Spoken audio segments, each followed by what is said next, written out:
बिस्मिल्लाहिर्रहमानिर्रहीम अस्सलाम वालेकुम एंड गुड मॉर्निंग। मैं हूं समर अब्बास, आपको अपने डिजिटल चैनल पर खुशामदीद कहूँगा।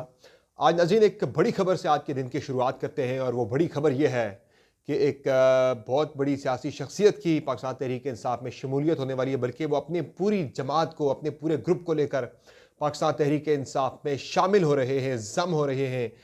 आपको बताएंगे डिटेल इसकी नाज़रीन। दूसरा आपको बताएंगे कि पाकिस्तान तहरीक इंसाफ आज वज़ीराबाद में पहला वर्कर कन्वेंशन करने जा रही है पंजाब का।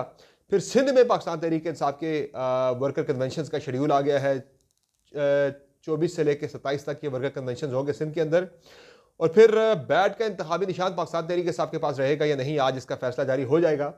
पाकिस्तान तहरीक इंसाफ के अरकान से कागजात नामजदगी छीने जाने का सिलसिला जारी है और एक पूरी तवील फहरिस्त आ चुकी है जो मैं आपके साथ शेयर करूंगा डिटेल्स उसकी। केपी के अंदर इत्तेहादों की बात करेंगे और नाजरीन पीटीआई के अंदर कुछ शमूलियतें होनी थी, वो रुक क्या सिलसिला, वजह इसकी क्या हुई, आपके साथ डिटेल शेयर करेंगे। और बात करेंगे बलोचों की।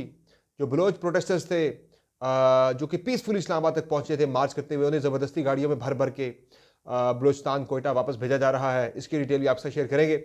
आपसे रिक्वेस्ट है कि चैनल को सब्सक्राइब जरूर करें, वीडियो पसंद आए तो लाइक करें और बेल आइकन प्रेस करना ना भूलें। अपना फीडबैक कमेंट सेक्शन में जरूर दें, चूंकि आपका फीडबैक मेरे लिए बहुत ज़्यादा अहमियत का हामिल है अपने चैनल की क्वालिटी को बेहतर बनाने के लिए। अच्छा, सबसे पहले ज़रा बात करते हैं हम जो बलोचों के साथ हुआ। क्विकली मैं जरा अपना कमेंट कर लूँ कि एक तो गुज़िश्ता रात यानी एक रोज़ पहले जब वो इस्लामाबाद में प्रोटेस्ट कर रहे थे तो बुध और जुमेरात की दरमियानी शब उन पर शख बस्ता सर्दी के बावजूद ठंडा पानी फेंका गया वाटर कैनन के ज़रिए। फिर उन पर आंसू गैस की शेलिंग की गई, फिर लाठी चार्ज किया गया, गिरफ्तार कर लिया गया, हिरासत में ले लिया गया तशद्दुद करने के बाद। और फिर 5-5 हज़ार के मचलकों के एवज़ कुछ 30-35 को रिहा किया गया और ज़बरदस्ती गाड़ियों में भर भर के अब उन्हें कोयटा मुंतकिल किया जा रहा है। This is very sad, very unfortunate. एक ऐसे टाइम पे कि जब चीफ जस्टिस बलोचिस्तान से है, जब वज़ीर आज़म बलोचिस्तान से है, जब चेयरमैन सेनेट बलोचिस्तान से है और इन लोगों को ओहदे इसी वजह से दिए गए हैं। साथ ये क्लेम किया गया कि चीफ जस्टिस के अलावा बाकी इंतजामी अहदों की मैं बात कर रहा हूँ कि जी बलोचिस्तान की बड़ी महरूमियाँ हैं, बड़े मसाइल हैं। बलोचिस्तान के लोग होंगे तो वहाँ की बात को, वहाँ के लोगों के मसाइल को बेहतर अंदाज में सुन सकेंगे, हल कर सकेंगे। लेकिन सुनना तो दूर की बात है, हल करना तो दूर की बात है। इन लोगों ने उनके पास जाना भी गवारा नहीं किया और उनके ऊपर बदतरीन रियासती जो जबर है वो किया गया, विच इज़ वेरी अनफॉर्चुनेट। दूसरा जनाब हम बात करेंगे जो मैंने आपको बताया कि आज एक बड़ी तहरीक इंसाफ के अंदर शमूलियत होने जा रही है। तहरीक इंसाफ के लिए बहुत बड़ी खबर है कि इस दौर के अंदर जब पीटीआई के लोग ज़ेर अताब हैं, पार्टी ज़ेर अताब है, चेयरमैन जो है वो पाबंद सलासल है, इलेक्शन लड़ने से उन्हें नाअहल किया जा चुका है, लेकिन वो फिर भी 3 हल्कों से इलेक्शन कॉन्टेस्ट कर रहे हैं। पीटीआई के जो अरकान हैं उनसे कागजात नामजदगी छीने जा रहे हैं और एक पूरी फहरिस्त आ चुकी है अब तक पाकिस्तान तहरीक इंसाफ के जिन इलेक्शन लड़ने वाले अरकान से कागजात नामजदगी छीने जा चुके हैं अब तक। कुछ लोगों से तो उनके जो प्रपोजर सेकेंडर्स हैं उनके घरों में जाके उन्हें यानी कि जो तजवीज़ कुनंदा, तायद कुनंदा होते हैं किसी भी एमएनए के लिए या एमपीए के लिए कागजात नामजदगी जमा कराने के लिए 2 लोग, उन्हें भी घरों में जाके हिरासा किए जाने का सिलसिला शुरू हो चुका है।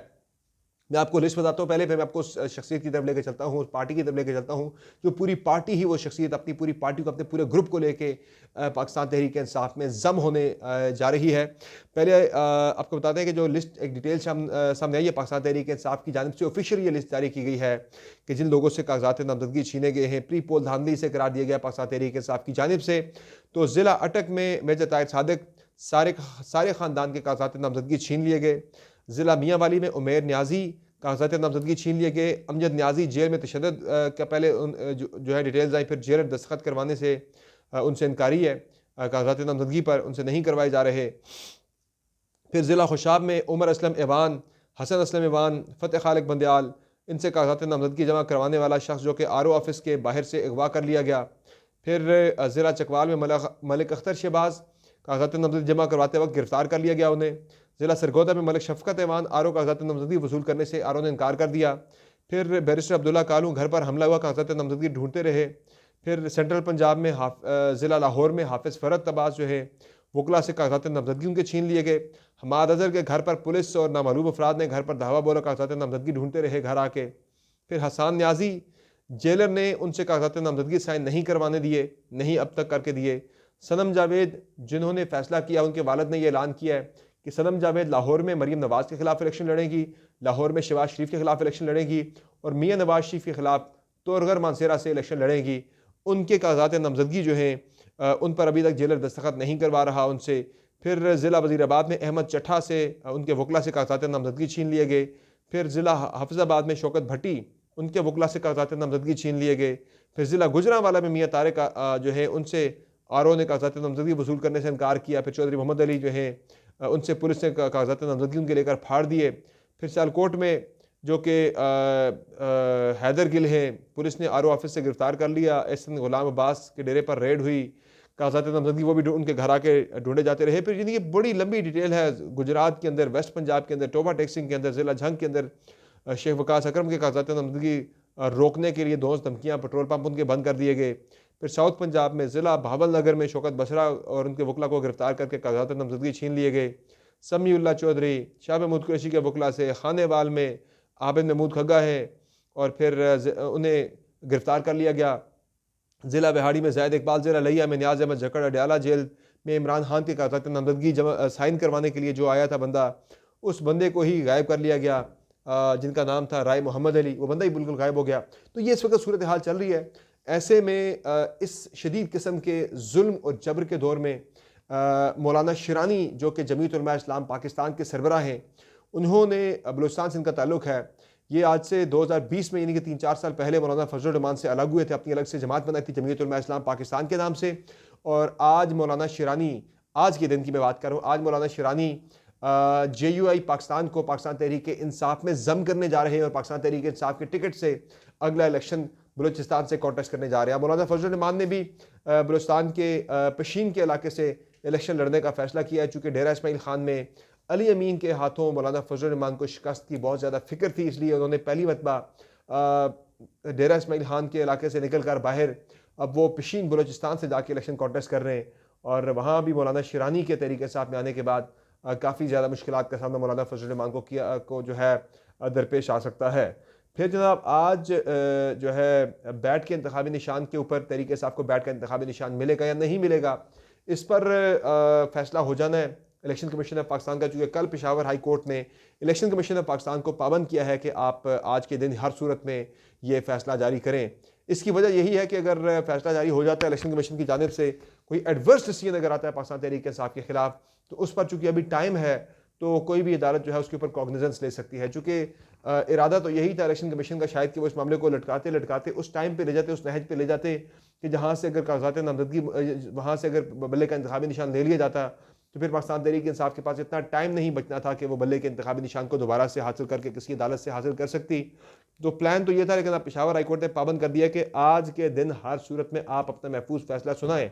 आज अगर सुना देता है इलेक्शन कमीशन पाकिस्तान तहरीक इंसाफ के खिलाफ भी अगर फैसला दे देता है तो कम अज़ कम पाकिस्तान तहरीक इंसाफ की जो अपील है वो किसी हाई कोर्ट के फोरम पर या उसके बाद सुप्रीम कोर्ट ऑफ पाकिस्तान में जाके अपील उनकी सुनी जा सकती है। तो तहरीक इंसाफ के पास बहुत ज़्यादा मार्जिन होगा बल्ले के इंतखाबी निशान को बचाने के लिए। मेरे ख्याल से आज जो पेशावर हाई कोर्ट ने काम किया है गुज़िश्ता रोज़, उनके फैसले की वजह से मुझे अब लगता है कि शायद इलेक्शन कमीशन ऑफ पाकिस्तान बल्ले का इंतखाबी निशान ना ले तहरीक इंसाफ से। उसकी वजह यह है कि अब तहरीक इंसाफ के पास बहुत मौका है, बहुत मार्जिन है कि इलेक्शन कमीशन का एडवर्स फैसला आने के बावजूद वो बल्ले का इंतखाबी निशान वापस ले सकती है। और बल्ले का इंतखाबी निशान पाकिस्तान तहरीक इंसाफ के इलेक्शन जीतने की बुनियादी जमानत है। तहरीक इंसाफ खंबे को भी अगर इंतखाबी निशान देती है बल्ले का, वो भी इलेक्शन जीत कर आ सकता है।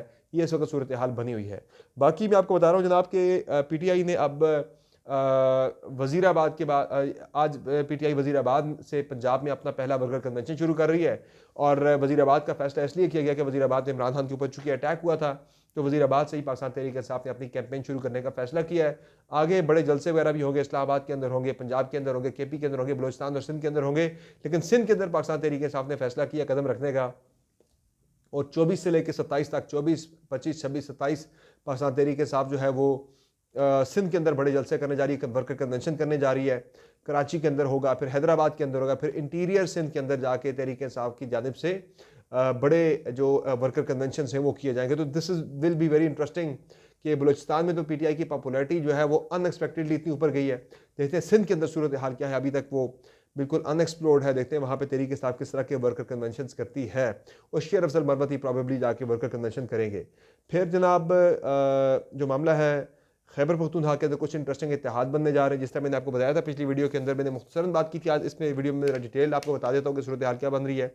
एग्जैक्टली सूरत हाल क्या है? एग्जैक्टली सूरत हाल जनाब ये है कि जमीयत उलमा इस्लाम क्योंकि सिंध में पीपल्स पार्टी के खिलाफ इलेक्शन लड़ रही है इत्तेहाद का हिस्सा बन के, खैबर पख्तूनख्वा के अंदर जमीयत उलमा इस्लाम, पीपल्स पार्टी, अवामी नेशनल पार्टी और कौमी वतन पार्टी जो है शेर पाव साहब की, ये मिलकर इलेक्शन लड़ रहे हैं। और JUI ने यहाँ पे तजवीज़ दिया कि पिछले जो बलदियाती इंतखाबात थे 2022 के, उन बलदियाती इंतखाबात को बेसिस बनाते हुए पार्टियों को टिकट अलॉट किए जाएंगे। जिस पार्टी ने जहाँ से सीटें निकाली हैं उसको टिकट दिया जाना चाहिए। लेकिन कौमी वतन पार्टी ने कहा भाई हमारी तो 10 सीटें थी टोटल और हमारे तो बंदे कॉन्टेस्ट ही नहीं कर सके, तो बाकी वो कहते हैं जहाँ PTI के मुकाबले में जो रनर अप था उसको टिकट दे दिया जाए, या फिर जहाँ से जो जीता था उसका टिकट बनता है। तो इस पर PTI और ANP ने इस चीज़ को अपोज किया है। तहम एक इंटरेस्टिंग चीज़ जो है खैबर पख्तूनख्वा से नोट करने वाली है कि पाकिस्तान तहरीक इंसाफ के खिलाफ तमाम जो जमातें हैं वो इकट्ठी हो गई हैं, लेकिन परवेज़ खटक साहब की जो पार्टी है पाकिस्तान तहरीक इंसाफ पार्लियामेंटेरियन, उस पार्टी को इन पार्टियों ने भी इतना अहम नहीं समझा कि वो इसके साथ इत्तेहाद करती। तो अब खटक साहब जो हैं वो ना इधर के रहें ना उधर के रहें।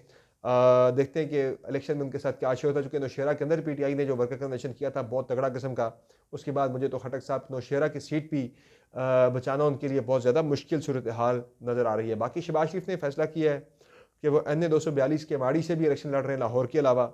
और लाहौर में मैं आपको बता चुका हूँ कि सनम जावेद के वालिद का यह दावा कि वो शहबाज शरीफ के खिलाफ भी इलेक्शन लाहौर से लड़ रही है, मरीम नवाज़ के खिलाफ भी लड़ रही है और मियां नवाज शरीफ के खिलाफ तौरगर से इलेक्शन वो लड़ रही हैं। बाकी जो मैंने आपको बताया था कि मामला है शमूलियतों का, जो मैंने आपको खबर दी कि आज मौलाना शिरानी के वाले से कि वो शामिल हो रहे हैं पाकिस्तान तहरीक इंसाफ में। लेकिन कुछ दिन पहले मैंने आपको खबर दी थी कि कुछ बड़ी शमूलियतें तहरीक इंसाफ के अंदर होने जा रही हैं। उनमें सरदार मेहताब अब्बासी का मैंने आपको बताया था, मुस्तफ़ा नवाज़ खोखर का इस्लामाबाद से मैंने बताया था कि उनका भी PTI के साथ इत्तेहाद हो सकता है, PTI में वो आ सकते हैं।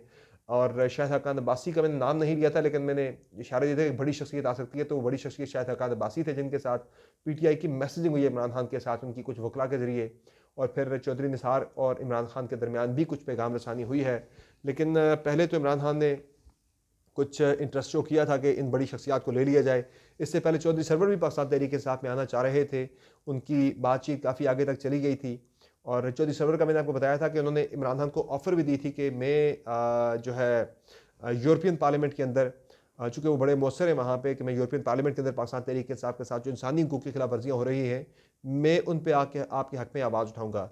पहले इमरान खान ने मना कर दिया था उन्हें शामिल करने से इन तमाम चीज़ों के बावजूद, फिर बाद में इमरान खान राज़ी हो भी गए थे कि ठीक है शामिल कर लिया जाए। फिर मैंने आपको डेट भी बताई थी कि 18 नवंबर को उनकी शमूलियत होनी थी पाकिस्तान तहरीक के साथ, 28 नवंबर को या 18 नवंबर को शामिल होना था उन्होंने, फिर वो शमूलियत नहीं हो सकी थी। अब तक जो है इमरान खान की पॉलिसी यही है, इमरान खान कहते हैं कि जो भी आएगा पाकिस्तान तहरीक इंसाफ में वो अनकंडीशनली ज्वाइन करेगा पाकिस्तान तहरीक इंसाफ को। मैं किसी हल्के की, किसी टिकट की या किसी पार्टी ओहदे की यकीन दहानी किसी को नहीं करा था। अनकंडीशनल आए पार्टी के अंदर, उसके बाद देखा जाएगा कि टिकट मिलता है या नहीं मिलता। तो अनकंडीशनल तो कोई भी आने को तैयार नहीं है। और दूसरा, इमरान खान ने अपने पार्टी वकला को यह हिदायत की है कि आपने इन शख्सियात में से जो आना चाह रही है PTI के अंदर, जिन जिन के पैगामात इमरान खान तक पहुँचे, जिसमें मैंने आपको बताया चौधरी सरवर, मेहताब अब्बासी, चौधरी निसार अली खान, मुस्तफ़ा नवाज़ खोखर और शाहिद हक़ान अब्बासी के बारे में भी रिपोर्ट्स आ रही हैं।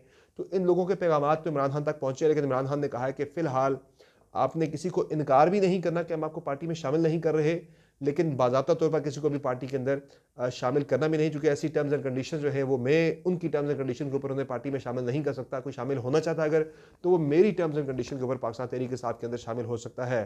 तो फिलहाल ये शमूलियतों का सिलसिला रुक चुका है, ताहम शिरानी साहब की शमूलियत जो है वो आज पाकिस्तान तहरीक इंसाफ के अंदर हो जाएगी। पूरे ग्रुप अपनी पूरी पार्टी को लेकर, JUIP को लेकर, वो पाकिस्तान तहरीक इंसाफ के अंदर अपनी पार्टी को आज से जम कर रहे हैं। तो ये सारी अपडेट्स हैं। अगली वीडियो में इंशाल्लाह हाजिर होकर मजीद डिटेल्स आपकी खिदमत में पेश करेंगे। मुझे दीजिए इजाज़त। जाते जाते आपसे रिक्वेस्ट है कि चैनल को सब्सक्राइब करना ना भूलिएगा। इजाज़त दीजिए। अल्लाह हाफ़िज़।